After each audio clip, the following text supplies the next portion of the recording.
평택 연합기지의 하루는 평소처럼 조용히 시작됐다. 하지만 그날 새벽, 주한미군 사령부 건물의 통역실에서 있었던 짧은 대화는 모든 것을 뒤흔들었다. 북측 대표단이 회의실에 들어섰고 미국 측 장성이 의례적인 질문을 통역사를 통해 전달했다. 그런데 북측 대자가 무심한 듯 말한 암호 구절은 통역사가 맥락을 잘못 짚은 채 지나쳤고, 그 순간 청소 도구함 근처에 있던 한 여성이 아주 또렷한 평양식 억양으로 그 구절을 정확하게 되짚었다. 아무도 그녀를 주목하지 않았지만 그 한마디로 회의실의 공기가 바뀌었다. 장성은 멈춰섰고 그녀를 바라보며 조용히 물었다. 몇 개 국어를 할 수 있느냐고. 그녀는 짧게 대답했다. 9. 그녀의 이름은 윤지혜. 기지에서 그녀를 아는 사람은 거의 없었다. 이름도 모른 채 청소 아주머니라 불렸고 누군가는 무표정 유령이라는 별명으로 불렀다. 누구도 그녀가 오전 5시에 나타나 오후 3시 전에 사라진다는 사실 외에 관심을 두지 않았다. 점심시간에도 사람들과 어울리지 않았고 직원용 게시판에서 그녀의 얼굴을 본 사람도 없었다. 말없이 움직이고 말없이 사라지고 말없이 머무르며 단지 조용히 그 자리에 있는 사람. 사람들은 그녀를 지나쳤지만 이유도 모른 채 시선을 피하거나 목소리를 낮췄다. 그녀가 머무는 구역은 대부분 통신과 외교 담당 부서가 모인 A5동이었다. 그곳은 출입이 제한된 구역이었지만 그녀는 늘 자연스럽게 출입했고 그 누구도 제지하지 않았다.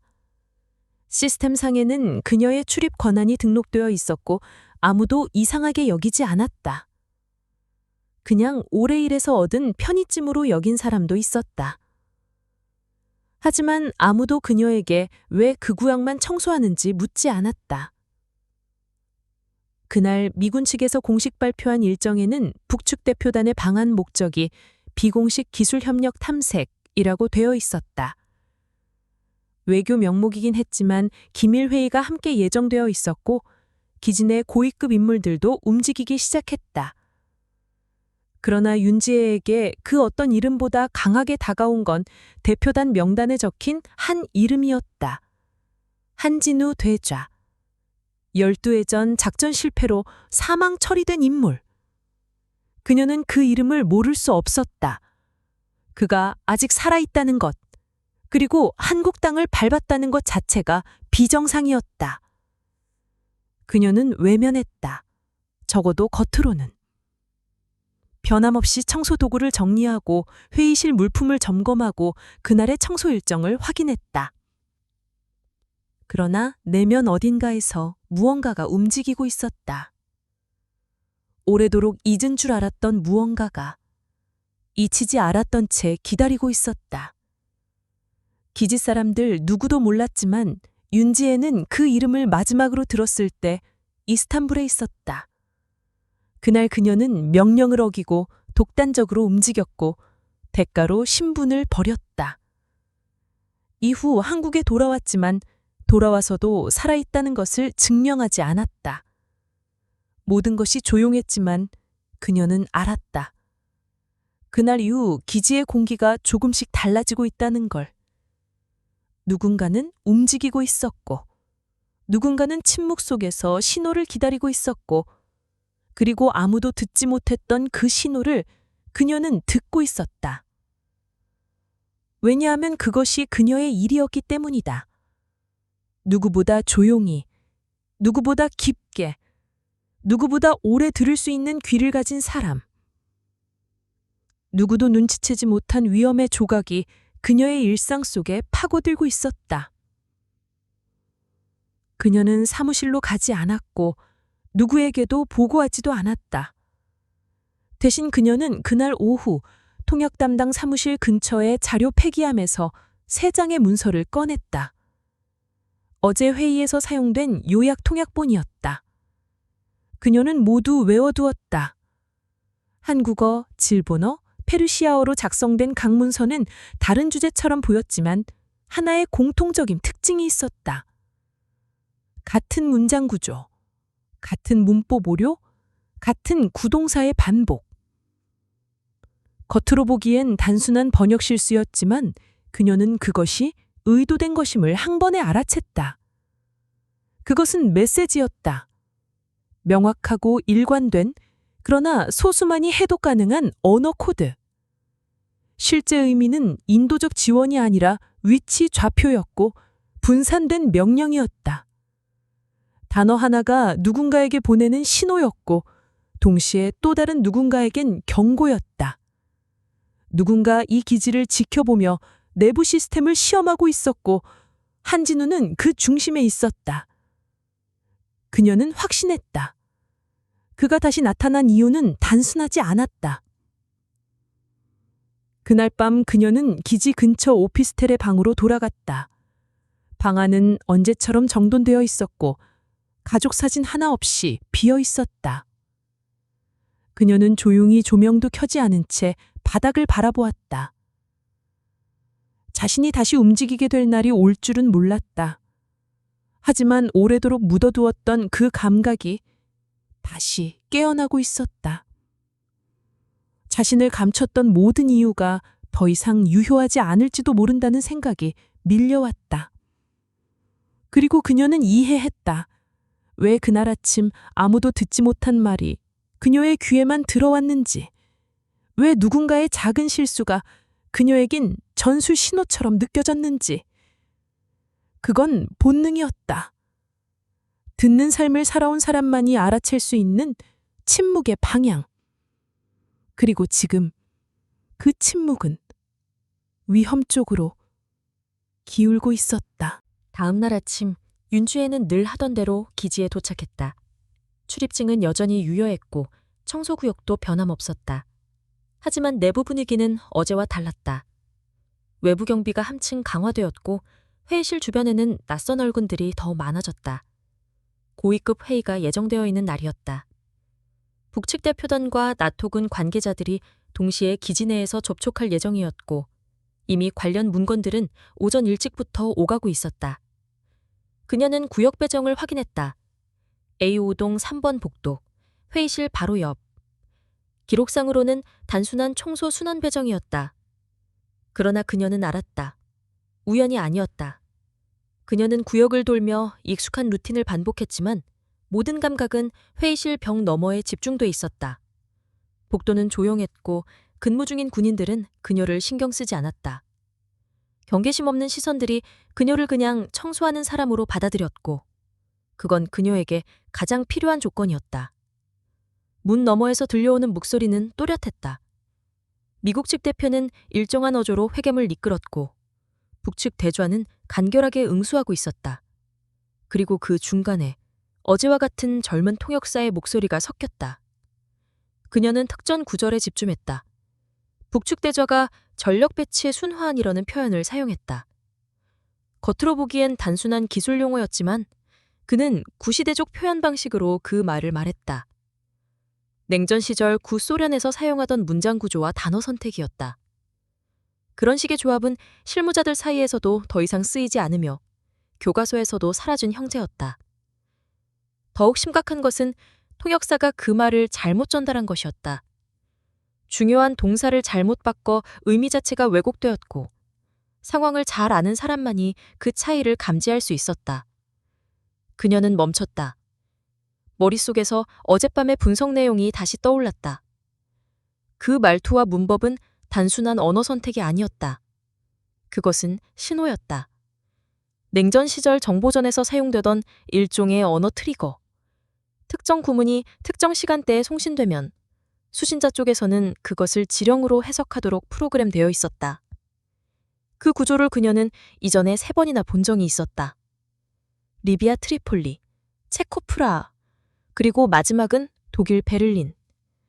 3번 모두 그 구조는 위협 신호의 전조였고 그 뒤에는 변칙적인 공격이나 정보 유출이 뒤따랐다. 그녀는 자연스럽게 회의실 근처를 벗어났다. 회의 내용은 이미 충분히 파악됐다. 다음으로 확인해야 할 건 실제로 그 신호가 활성화되었는가였다. 통상적인 감시 체계에서는 그 정도의 신호를 감지하지 못한다. 신호 자체가 무선 주파수의 비정상 간섭을 가장해 숨겨져 있었기 때문이다. 그녀는 보조구역인 항공작전 통제실 근처로 향했다. 이 구역의 폐쇄형 유지보수 카메라는 몇 개가 오래되어 낮은 해상도로만 작동하고 있었다. 그러나 그녀는 오래전부터 이 구역에서 발생하는 미세한 이상 징후들을 모니터링해왔다. 카메라 한 대의 화면이 순간적으로 흔들렸다. 통신장애처럼 보였지만 그녀는 그것이 일종의 왜곡 현상이라는 것을 알아챘다. 마치 열파가 공기 중에서 굴절될 때처럼 흐릿한 흔들림. 일본인은 그냥 고장으로 생각할 수 있는 정도였다. 하지만 그녀는 이전에 그 현상을 본 적이 있었다. 진공 드론. 특정 국가에서 개발한 무소음 정찰 장비. 형태가 거의 보이지 않으며 열신호도 최소화되어 탐지가 어렵다. 만약 그런 장비가 현재 기지 안에 있다면 그 목표는 단순한 정보 수집이 아닐 가능성이 높았다. 그녀는 실험동 후면창을 통해 각도를 조절하며 확인했다. 정확히 창문 너머 환기구 근처, 비행 경납고 4동 쪽이었다. 그 아래는 나토와 한미연합이 공동으로 운영하는 고등기술연구소가 있었다. 그곳은 아직 공식적으로는 일반 창고로 분류되어 있었지만 그녀는 그 내부에서 양자통신 관련 실험이 진행되고 있다는 것을 알고 있었다. 고급 기밀 중의 기밀이었다. 만약 해당 드론이 그 지역을 감시하고 있다면 이는 단순한 침입이 아니라 명백한 침투였다. 그녀는 아무 일도 없었던 듯 구역을 벗어났다. 업무 일지를 마감하고 조용히 청소 도구를 반환했다. 모든 움직임은 예전과 다르지 않았다. 누구도 그녀에게 질문하지 않았고 누구도 그녀의 이동 경로에 의문을 품지 않았다. 그녀는 작은 보관실로 향했다. 직원 휴게 공간이라고 적힌 그 공간은 사실상 그녀만 사용하는 비공식 구역이었다. 그 안에는 오래된 라디오 수신기가 있었다. 보내는 기능은 고장난 지 오래였지만 받는 기능만은 여전히 작동하고 있었다. 그녀는 주파수를 맞추고 외부 송신 주기를 확인했다. 오후 2시 47분, 고주파 대역에서 3번의 펄스가 감지되었다. 미국 주파수가 아니었고 민간 대역에서도 탐지되지 않는 희귀한 암호 채널. 그녀는 한 번 더 주기를 확인했다. 신호는 일정한 간격으로 기지 내를 가로질러 이동하고 있었고 최소 3개 이상의 중계기를 경유하고 있었으며 발신지는 명확하지 않았다. 하지만 그녀는 감각적으로 알았다. 이미 기지 내부에 무엇인가가 들어와 있었고 현재도 움직이고 있었다. 그녀는 눈을 감았다. 과거의 기억들이 겹쳐졌다. 2003년 이스탄불에서의 작전, 암호 노출, 내부 배신, 실패한 탈출. 그녀의 이름이 처음으로 재거 리스트에 오른 순간. 그녀는 본부의 구조 신호를 받지 못했고 독단적으로 움직였다. 그리고 살아남았다. 하지만 그 대가로 그녀는 자신을 지워야 했다. 자신의 이름을, 과거를, 기록을 없애고 새로운 사람으로 살아야 했다. 윤지혜라는 이름은 그녀의 첫 번째도 두 번째도 아닌 마지막 이름이었다. 그리고 지금 그녀는 다시 그 자리에 서 있었다. 이 기지에서 가장 무해하게 보이는 역할을 하며 누구보다 날카롭게 위험을 감지하고 있었다. 겉으로는 청소 담당자일 뿐이지만 누구보다 명확하게 적의 움직임을 파악할 수 있는 사람. 그녀는 알았다. 이 싸움은 다시 시작됐고 이번에는 그녀가 먼저 움직일 차례였다. 그날 밤 윤지혜는 서랍 속에서 오래된 군용 서류 봉투 하나를 꺼냈다. 누렇게 바른 겉면에는 숫자 6자리가 손글씨로 적혀 있었고 봉투 안에는 과거 작전에 사용했던 암호 해석 매뉴얼과 감청 기록이 정리된 수기노트가 들어있었다. 지금은 모두 폐기된 시스템이었고 공식적으로는 존재조차 하지 않는 자료들이었지만 그녀는 그 안에서 오늘 들었던 표현과 정확히 일치하는 문장을 찾아냈다. 당시 상황 점검이라는 의미로 쓰였던 구문은 실제로는 대기 상태 진입이라는 명령어의 위장 표현이었다. 상대가 보내고자 한 메시지는 단순하지 않았다. 이미 알고리즘화된 지령이었고 그 의미는 아주 분명했다. 시작 준비. 그녀는 창밖을 바라보며 다음 수순을 생각했다. 더 이상 혼자서 막을 수 있는 선을 넘었다고 판단되었고 내부 협조 없이는 추가 분석도 어려웠다. 그러나 누구에게 이 사실을 전달할 것인가가 문제였다. 지금 단계에서 공식 보고 체계를 타면 그 어떤 의심도 곧 무시되거나 지연될 가능성이 높았다. 오히려 역추적당할 위험까지 있었다. 그녀는 이름 없는 사람처럼 사라졌고 다시 모습을 드러낼 권한은 누구에게도 없었다. 단 한 사람, 그 시절을 함께 통과한 인물만 빼고는. 그녀는 다음날 새벽 4시 17분 사령부 복장실 문을 두드렸다. 조용한 복도, 기록되지 않은 방문, 보고서도 없이 계급도 없이 단지 한 사람의 기억만으로 존재를 증명해야 했다. 장성은 그녀를 처음 보는 것처럼 바라보았지만 그녀의 눈을 보고는 아무 말 없이 고개를 끄덕였다. 그녀는 책상 위에 문서 3장을 펼쳤다. 영어, 아랍어, 파시토어, 어제 회의에서 사용된 동시 통역본. 그녀는 문장의 구조, 단어 선택, 문맥 오류를 붉은 펜으로 표시했고 모두 동일한 오류 패턴을 가지고 있었다. 일반적인 AI 번역에서는 감지할 수 없는 유형, 다국어 간의 뉘앙스 차이를 활용한 의도적 오류였다. 장성은 의아해하며 물었다.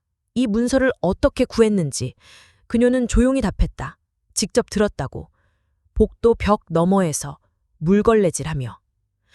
이어서 그녀는 소매 안에서 종이 한 장을 꺼냈다. 그 문장들이 실제로 의미하는 내용, 번역 오류가 아닌 언어 변형을 이용한 지렴, 좌표, 시점, 대상이 암시된 명령 체계. 장성은 자세를 고쳐 앉았다. 그리고 처음으로 물었다. 대체 당신은 누구냐고. 그녀는 주머니에서 오래된 출입증 하나를 꺼냈다.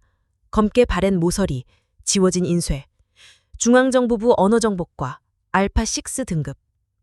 공식 기록에는 2005년 은퇴로 되어 있지만 실상은 활동 중단이 아니라 잠복이었다. 그녀는 누구에게도 보고하지 않았고 누구도 그녀의 존재를 추적하지 않았다. 임무가 끝나지 않았기 때문이었다. 장성은 오래도록 아무 말도 하지 않았다. 그러다 뒤로 돌아 보안 코드를 입력했다. 실내 조명이 바뀌었고 벽면에 문이 잠겼다. 통신 차단 모드. 이제 비로소 진짜 대화가 시작되었다. 그녀는 말했다. 누군가 이미 안으로 들어왔다고. 단순한 탐색이 아니라 내부 프로토콜을 시험하고 있다고. 그리고 그것은 단어 하나, 문장 하나로 침투하는 방식이라고. 누군가는 그것을 실수로 넘기지만 그녀는 들을 수 있었다고. 언어는 단순한 전달 수단이 아니었다. 문화의 흔적, 정체성의 그림자, 그리고 무의식이 스며든 패턴.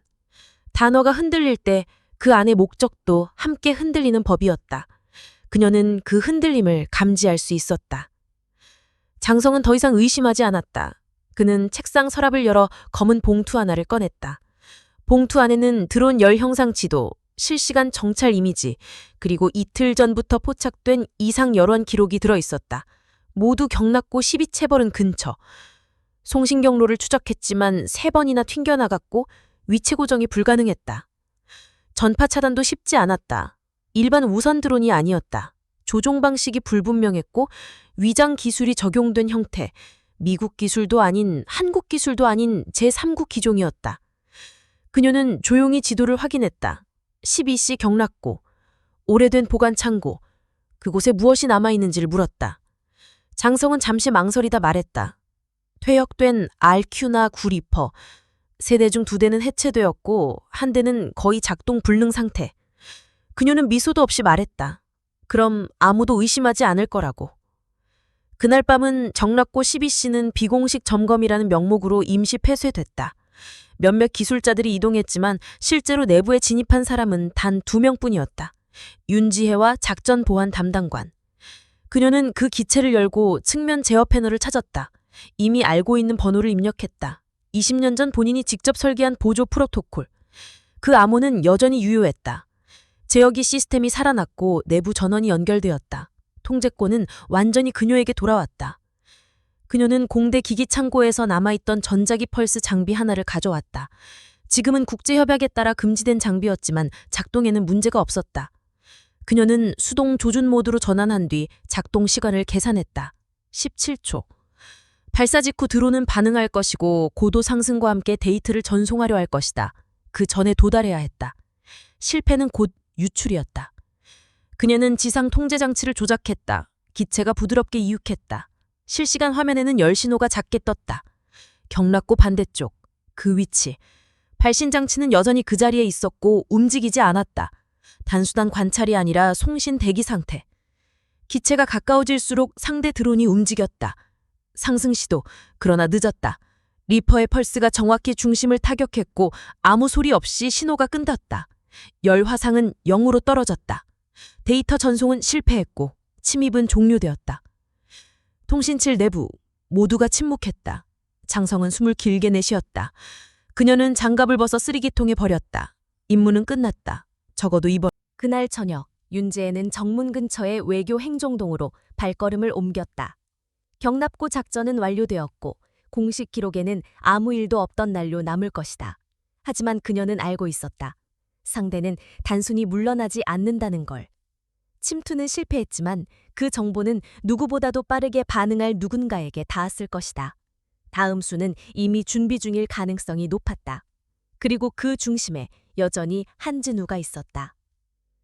그녀는 복도 끝 회의실 문 앞에서 걸음을 멈췄다. 안에서는 조용한 회의가 진행 중이었다. 문이 열리며 북측 대표단이 하나둘씩 빠져나왔다. 마지막으로 나온 인물은 예상대로였다. 그는 오늘도 같은 표정, 같은 보폭으로 움직였지만 그 눈빛은 달랐다. 주변을 훑는 방식, 머무는 시선의 길이, 그리고 주변 소리에 대한 반응. 그가 뭔가를 감지했다는 걸 그녀는 알아챘다. 그 시선이 그녀를 붙잡았을 때 잠시 멈칫한 그의 표정 속에는 확실한 무언가가 있었다. 기억이었다. 그녀는 천천히 다가갔다. 쓰레기통을 정리하는 척하며 그의 옆을 스쳤다. 그리고 아주 낮은 목소리로 한 문장을 건넸다. 오래된 말투, 특정 사건을 암시하는 단어 선택, 오직 두 사람만이 이해할 수 있는 의미. 그 문장이 끝났을 때 그의 몸이 굳었다. 그녀는 뒤돌아보지 않고 자리를 떠났다. 그는 그 자리에 서서 그녀의 뒷모습을 한참 동안 바라봤다. 그 순간 그의 눈빛에는 더 이상 당황이나 경계가 아닌 계산이 자리 잡고 있었다. 그녀는 다시 복도의 어둠 속으로 사라졌다. 누구도 그녀를 주목하지 않았고 누구도 그녀의 존재를 의심하지 않았다. 하지만 그 한마디가 남긴 파장은 명확했다. 상대는 이제 더 이상 이 게임이 일방적이지 않다는 걸 인식했다. 주도권이 흔들렸고 다음 수를 조심해야 한다는 압박이 그의 몸짓 곳곳에 드러났다. 겉으로는 여전히 평온한 표정, 외교적 미소를 유지했지만 내부는 분명히 재정렬되고 있었다. 그녀는 청소도구 보관실로 돌아왔다. 그 안은 여전히 좁고 오래된 냄새가 배어 있었지만 그녀에겐 그 어떤 사무실보다 익숙한 공간이었다. 벽에 걸린 시계를 바라보다 그녀는 소매를 걷었다. 왼쪽 팔 안쪽에 희미하게 남아있는 문신, 깃털과 단검, 13개의 별. 오래전 본부에서 활동하던 시절 비공식 팀원들끼리만 새기던 상징. 누구도 이해하지 못하고 누구도 묻지 않는 그 문양이 그녀에게는 하나의 약속이었다. 끝까지 지켜야 할 것. 드러내지 않아도 지워지지 않는 책임. 그녀는 조용히 문을 닫고 의자에 앉았다. 마음속에서 퍼지는 긴장감은 사라지지 않았지만 오히려 더 선명한 목적이 그 자리를 채웠다. 이전에는 단지 들을 수 있다는 이유로 작전에 참여했지만 지금은 다르다. 그녀는 이 싸움을 끝내기 위해 돌아온 것이다. 더 이상 뒤에서 지켜보기만 하지 않을 것이다. 이번에는 방향을 바꿔 움직여야 할 때였다. 그녀는 다음 단계를 구상하기 시작했다. 이미 확보한 정보와 열신호 자료, 그리고 회의실에서 들은 발언까지 모든 요소는 하나의 흐름을 가리키고 있었다. 신호는 더 이상 외부에서만 들어오는 게 아니었다. 내부 어딘가, 고위 회의록 사이, 보고 문서의 문장들 사이에 연어의 틈을 통해 뭔가가 파고들고 있었다. 그 구조는 누군가 의도적으로 설계한 것이었고 누군가는 그 흐름을 따라 움직이고 있었다. 이제 단순히 감지하고 막는 걸로는 부족했다. 그녀는 그 연어 구조의 흐름을 추적할 팀이 필요했다. 각국 방언과 억양, 문장 패턴을 분석할 수 있는 전문가들, 단순한 통역이 아니라 연어를 지도로 읽을 수 있는 사람들. 그녀는 하나씩 떠올렸다. 과거 현장에서 함께 작전했던 이름들, 잊힌 재능들, 시스템 밖으로 밀려난 존재들, 여전히 살아있고 어딘가에서 조용히 일상을 이어가는 사람들. 그들에게 연락을 취할 시간이었다. 그녀는 심호흡을 짧게 하고 벽장 안에서 오래단 단말기를 꺼냈다. 자체 송신 기능은 없지만 특정 파장의 주파수를 수신하는 기능은 여전히 유지되고 있었다. 암호화된 코드로 신호를 보낼 수 있는 장치가 단 하나, 기지 내부 보관실에 남아있다. 그 장치를 통해만 연결할 수 있는 네트워크가 있다. 과거 비공식 작전 시에만 사용되던 채널, 이제는 역사 속으로 사라졌지만 그 채널의 존재를 기억하는 사람들은 아직 몇몇 남아있다. 그녀는 암호를 입력하기 시작했다. 긴 시간 동안 쓰지 않았지만 손가락은 정확하게 기억하고 있었다. 각 숫자와 기호, 배열과 간격, 하나의 실수도 없이 코드가 완성되었고 전송이 시작되었다. 짧은 지연 후 단말기 화면에 녹색불이 들어왔다. 수신 확인. 그 뜻은 누군가가 아직 그 채널을 지키고 있다는 의미다. 그녀는 화면을 바라보며 미소 없이 고개를 끄덕였다. 고요 속에서 무언가가 다시 움직이고 있었다. 침묵이 깨지고 있었고 연어는 다시 무기가 되고 있었다. 그녀는 알았다. 지금부터가 진짜 시작이라는 걸. 이제 상대가 예상하지 못한 방식으로 그녀는 움직일 것이다. 그리고 이번에는 누구도 다시는 이 시스템을 흔들지 못하게 만들 것이다. 다음 날 새벽, 윤지혜는 회의실 밖을 조용히 걸었다. 대부분의 사람들이 아직 출근하지 않은 시간. 조명도 흐릿하고 복도는 적막했다. 하지만 그녀는 이미 하루를 시작한 상태였다. 손에는 클립보드 하나와 접힌 서류 3장이 있었다. 각각은 전날의 회의록, 3가지 언어로 번역된 문서였고 그녀는 이미 그 내용을 머릿속에 완전히 외웠다. 단순히 무슨 말을 했는지가 아닌 어떻게 말했는지를. 그녀는 회의실에 도착하자마자 문을 두드리지 않고 그대로 들어갔다. 사령관은 놀라지도 않고 시계를 보았다. 그녀가 이른 시간에 나타날 때는 언제나 이유가 있었다. 하지만 오늘은 표정이 다소 굳어 있었다. 그녀의 눈에는 결심이 담겨 있었고 클립보드 위의 문서들은 단순한 자료가 아니었다. 그녀는 책상 위에 서류를 펼쳐 보였다. 첫 번째 장은 영어, 두 번째는 아랍어, 세 번째는 파슈토어로 된 회의 요약본. 각 문장마다 빨간 펜으로 표시된 부분은 일정한 패턴을 따르고 있었다. 전치사의 위치가 어색하게 바뀌거나 동사의 시제가 맞지 않는 곳. 처음 보면 단순한 실수처럼 보일 수 있었다. 하지만 그녀는 지적했다. 이 오류들이 의도적으로 삽입된 것이라고. 각각의 언어에서 다르게 보이도록 설계된 흐트러짐이었다고. 사령관은 당황한 기색을 감추지 못했다. 그는 해당 문서들이 공식 통역 체계를 통해 생성된 것이라고 말했다. 검토도 여러 차례 이뤄졌고 AI 번역 시스템도 거쳤다고. 그녀는 고개를 저으며 말했다. AI는 억양을 듣지 못하고 방언의 뉘앙스를 감지하지 못하며 특정 표현이 지역별로 어떻게 변형되는지를 판단하지 못한다고. 예를 들어 아랍어 문서에서 사용된 특정 단어는 시리아 내전 당시 알레포 방언에서만 쓰이던 표현이었고 파슈토어 문서의 문법은 카불 출신이 아닌 탈리반 훈련소 출신이 자주 사용하는 유형이었다. 그녀는 문서를 뒤집었다. 뒷면에는 손으로 직접 적은 내용이 있었다. 각각의 언어에서 오류가 난 문장을 하나로 연결하면 특정한 위치좌표가 나온다. 시간대별로 배열하면 일정한 주기 안에 움직이는 이동 경로가 형성된다. 단순한 회의가 아니라 메시지였다. 외부로 보낼 필요도 없이 통역을 통해 내부로 전달되는 지령체계. 그녀는 조용히 말했다. 이미 들어와 있다고. 사령관은 침묵했다. 한동안 문서를 바라보다가 책상 뒤 벽면의 패널을 눌렀다.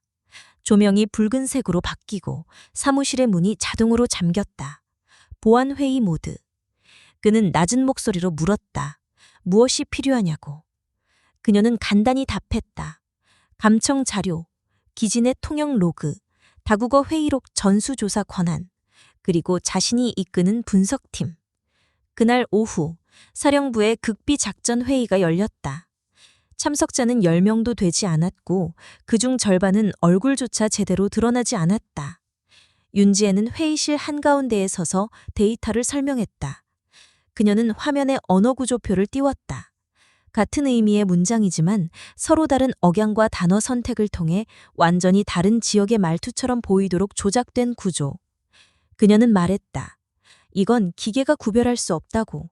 듣는 사람이 있어야만 감지할 수 있다고. 한 명의 장교가 의문을 제기했다.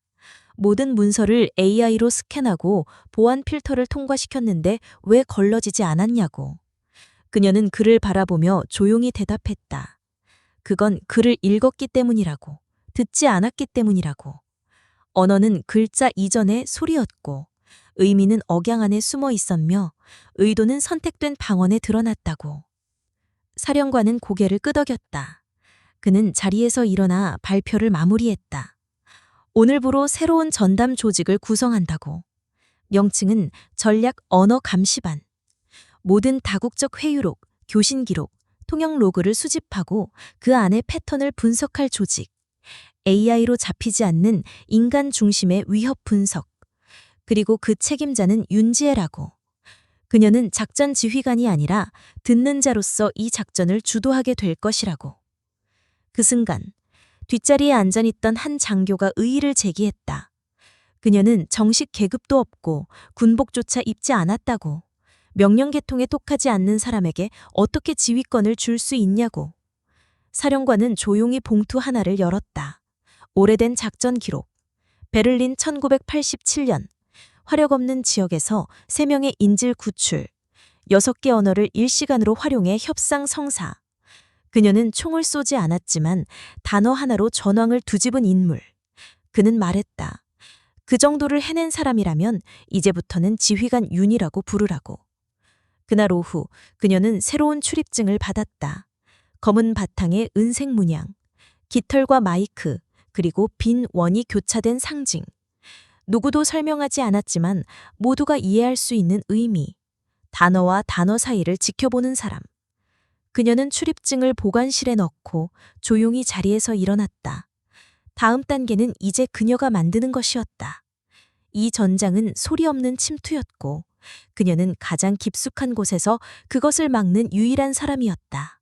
그 주 금요일 오후 윤지혜는 새롭게 배정된 작은 사무실에 들어섰다. 서류상으로는 서고 관리실, 실제로는 전략 언어 감시반은 작전 준비실이었다. 책상 하나, 회의용 모니터, 그리고 단파 수신기. 실용 외에는 아무 장식도 없었고 그녀가 원하던 그대로였다. 그녀는 조용히 서랍을 열어 오래된 나무 상자를 꺼냈다. 언젠가 자신을 다시 필요로 할 날이 올 것이라 생각해 보관해둔 물건들. 안에는 검은 노트 한 권과 그 위에 얹힌 접힌 문서 2장. 언어 교란 구조를 정리한 패턴 목록이었다. 며칠 사이 그녀는 직접 사람들을 선별했다. 다국어 능력자, 통역사 출신, 전직 신문 분석관, 방언 감식 특화 인원까지. 모두 기존 시스템에선 비효율로 분류되어 주변부로 밀려났던 이들. 그녀는 그런 이들을 찾아냈고 각자에게 최소한의 배경 정보만 공유한 채 프로젝트에 투입했다. 팀은 작고 조용하고 체계 없이 움직였다. 하지만 그 누구보다 감각이 날카로웠고 반응 속도가 빨랐다. 그녀는 모든 회의 기록과 교신 로그를 넘겨받아 의미가 어긋난 구절부터 수집하기 시작했다. 특정 문장이 반복되고 있었다. 지원 예정, 물류 이동, 전력 조정 같은 단어들이 여러 언어에서 유사한 방식으로 왜곡되고 있었고, 특히 방언과 억양을 감안했을 때 이 오류는 결코 우연이 아니었다. 문장은 의도적으로 구조가 변형된 채 사용되고 있었고, 각 오류는 특정한 지점에서 반복적으로 발생했다. 처음엔 단순한 통역 문제로 보였지만 패턴을 시간순으로 배열해보자 전혀 다른 의미가 드러났다. 일정한 주기를 따라 움직이는 누군가의 경로가 형성되었다. 그녀는 내부 시스템을 통해 기진의 전파 흐름을 다시 확인했다. 2주 전부터 동일한 고주파 간섭이 세 지점에서 반복되었고 그것이 교차하는 지점이 정확히 연구동과 외교동 사이였다. 그 사이에는 별도 용도 없는 보조 전력실이 있었다. 그녀는 설비팀에게 문의했다. 해당 공간은 몇 년 전부터 예비저정소로만 사용 중이며 정기점검 후에 출입도 거의 없다고 했다. 하지만 그녀는 알았다. 언어 교란 신호가 가장 자주 발생한 위치는 바로 그곳이었다. 그녀는 계획을 세웠다. 공식적인 수색이나 보안 강화를 진행하면 상대가 바로 알아차릴 것이다. 대신 조용한 방식이 필요했다.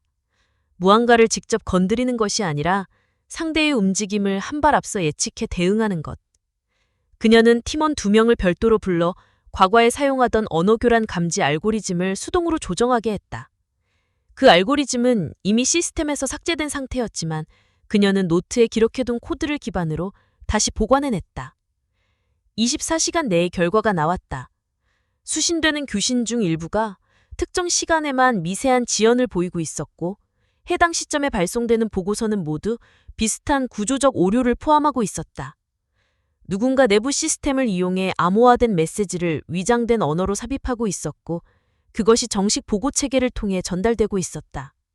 문제는 이 메시지를 받아 해석하는 쪽이 누구인지 아직 확인되지 않았다는 것이었다. 누군가는 안에서 보내고 누군가는 밖에서 받고 있었다. 그녀는 두 번째 단계로 넘어갔다.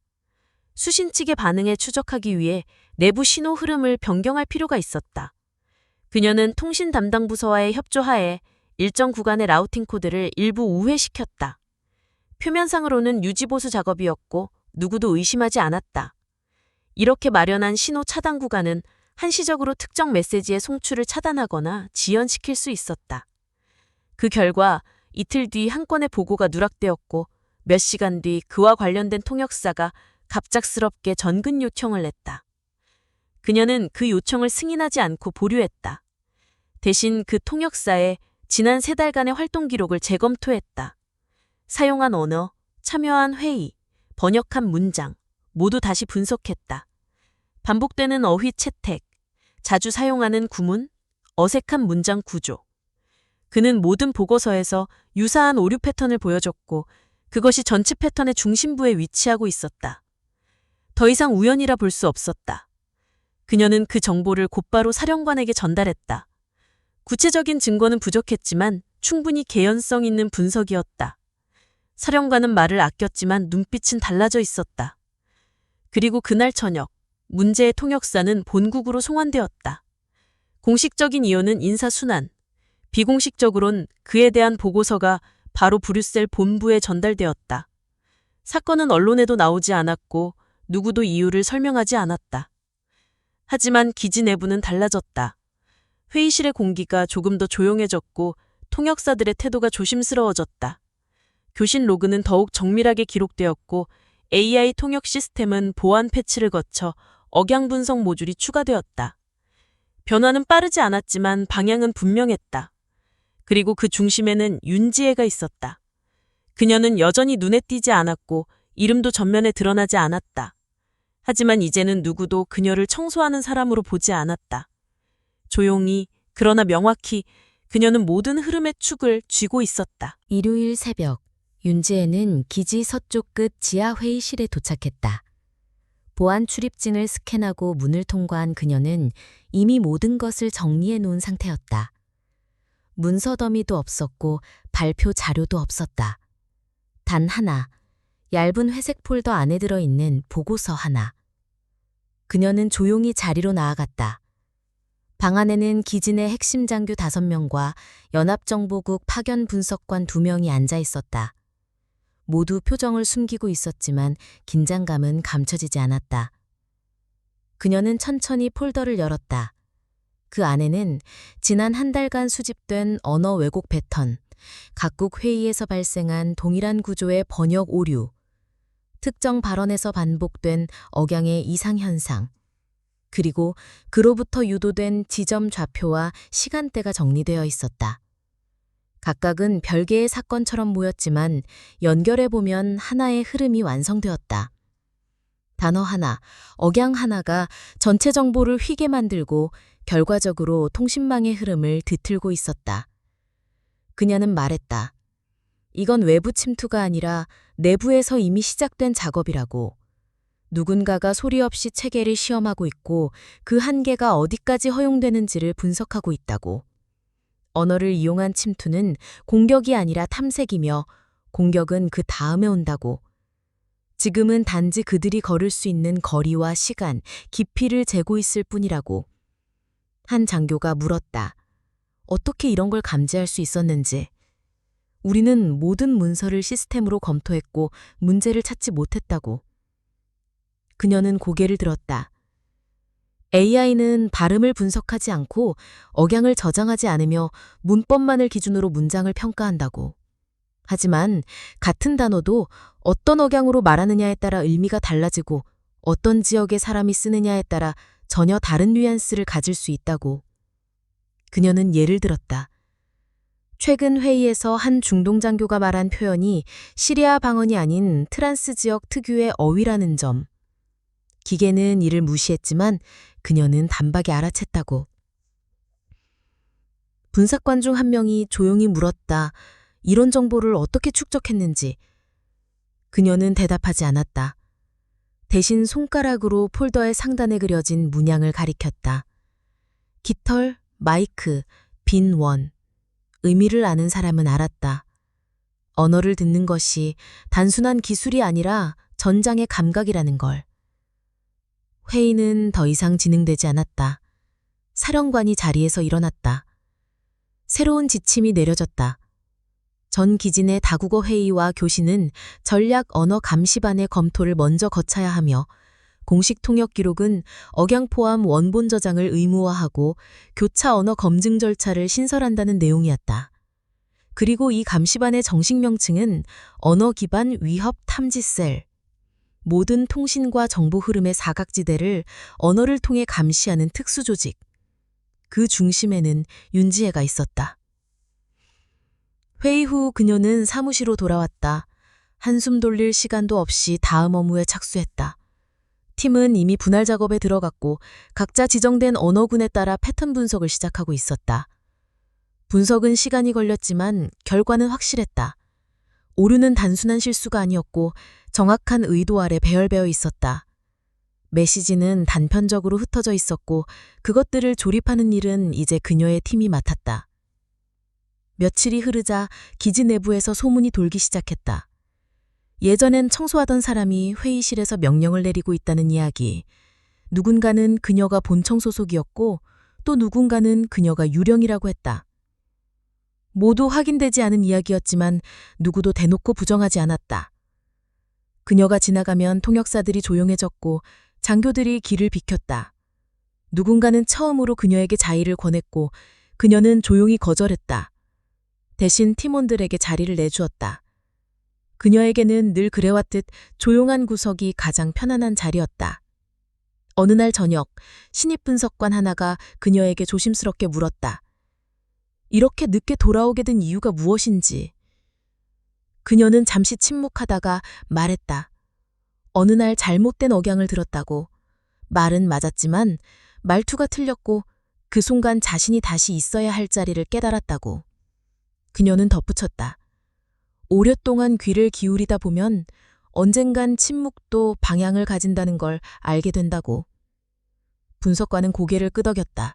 그리고 아무 말 없이 자리로 돌아갔다. 그날 밤 윤지혜는 마지막 보고서를 검토하며 펜을 내려놓았다. 교정된 문장, 복원된 억양, 제거된 왜곡. 하지만 아직 모든 것이 끝난 것은 아니었다. 상대는 침묵했고 그 침묵은 아직 의미를 감추고 있었다. 그녀는 알았다. 싸움은 종종 소리 없이 이어지고 어떤 전선은 단어 하나로 넘어간다는 걸.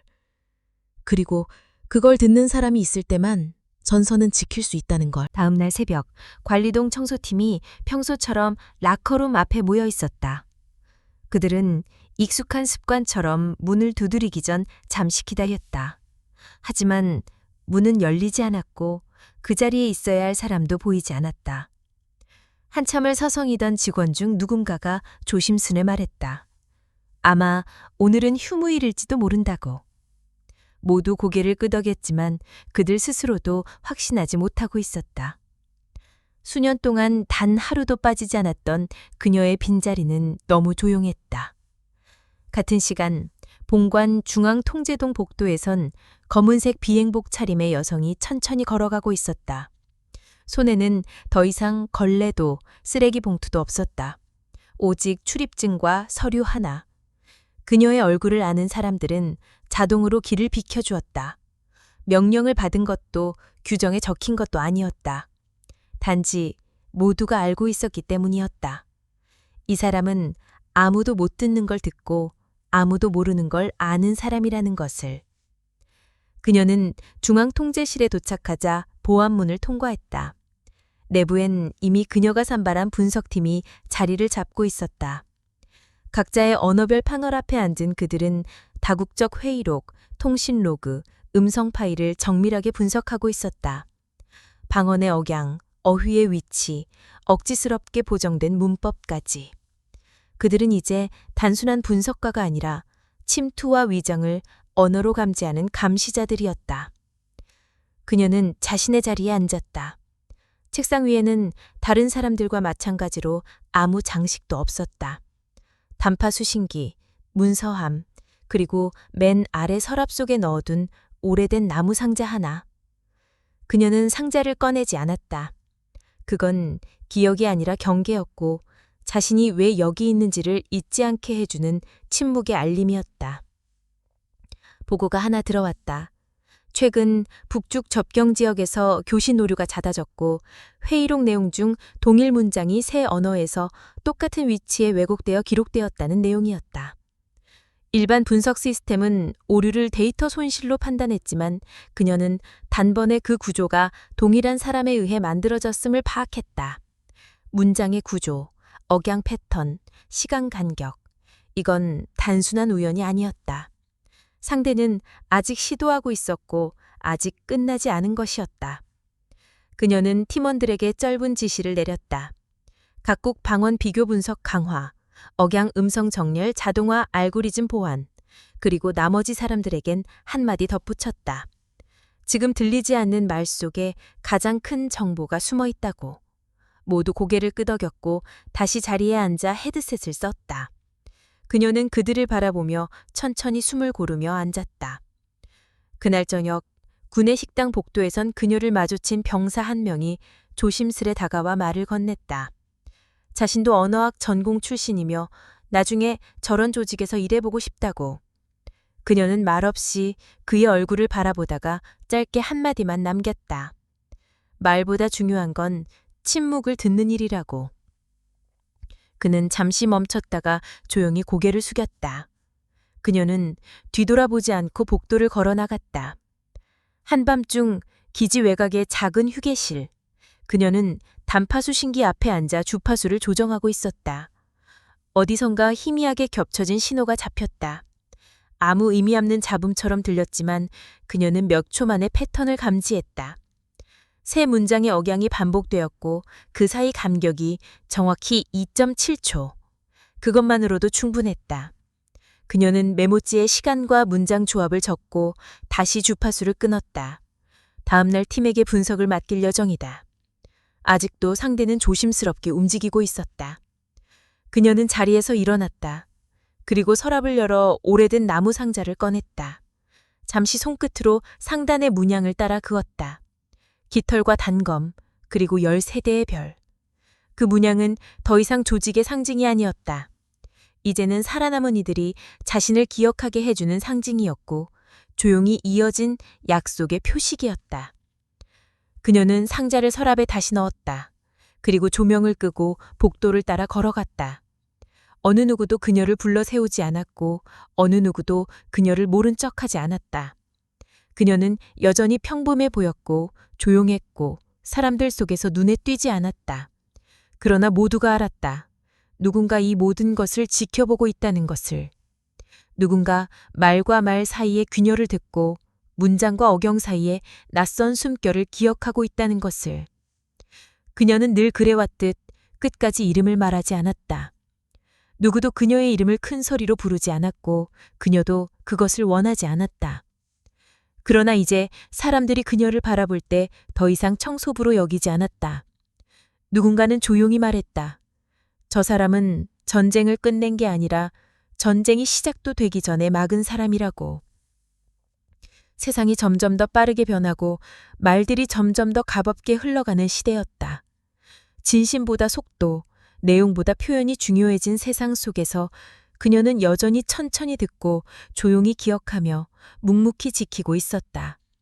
그리고 그렇게 말하지 않음으로써 가장 큰 말을 전하고 있었다. 어떤 사람들은 하늘 위에서 영웅이 되고 어떤 사람들은 무대 위에서 박수를 받는다. 하지만 진짜 영웅은 아무도 듣지 못한 한 문장을 정확히 기억하는 사람일지도 모른다. 그리고 그 침묵을 들어줄 단 한 명이 있을 때 세상은 다시 안전해질 수 있다. 오늘도 그녀는 듣고 있었다. 말보다 깊은 그 무엇을. 오늘 이야기에 귀 기울여 주신 여러분께 진심으로 감사드립니다. 바쁘신 시간 속에서 끝까지 함께 해주신 덕분에 이 이야기가 더욱 깊은 울림을 가질 수 있었습니다. 오늘 전해드린 이야기는 단순한 허구가 아니라 우리가 살아가는 세상 속에서 놓치기 쉬운 가치를 다시금 되새겨게 합니다. 겉으로 보이는 것만으로 사람을 판단하지 말 것, 조용히 자기 자리를 지키는 사람일수록 세상을 바꾸는 힘을 가질 수 있다는 것, 그리고 진정한 용기는 소리 없이 행동하는 데 있다는 것. 우리가 기억해야 할 삶의 중요한 진실입니다. 작은 목소리를 잃어도 귀 기울여주는 사람이 있다면 그 목소리는 세상을 바꿀 수 있습니다. 오늘 이야기 속 주인공처럼 우리도 때론 말없이 누군가를 지켜주는 사람이 될 수 있습니다. 저희 채널은 이러한 이야기들을 통해 따뜻함과 성찰의 시간을 나누고자 합니다. 이야기가 마음에 드셨다면 좋아요를 눌러주시고 아래 댓글로 소감도 나눠주세요. 여러분의 생각 하나하나가 저희에겐 큰 힘이 됩니다. 그리고 앞으로의 이야기들도 함께하고 싶으시다면 구독 버튼을 눌러주세요. 늘 진심을 담아 전하겠습니다. 감사합니다.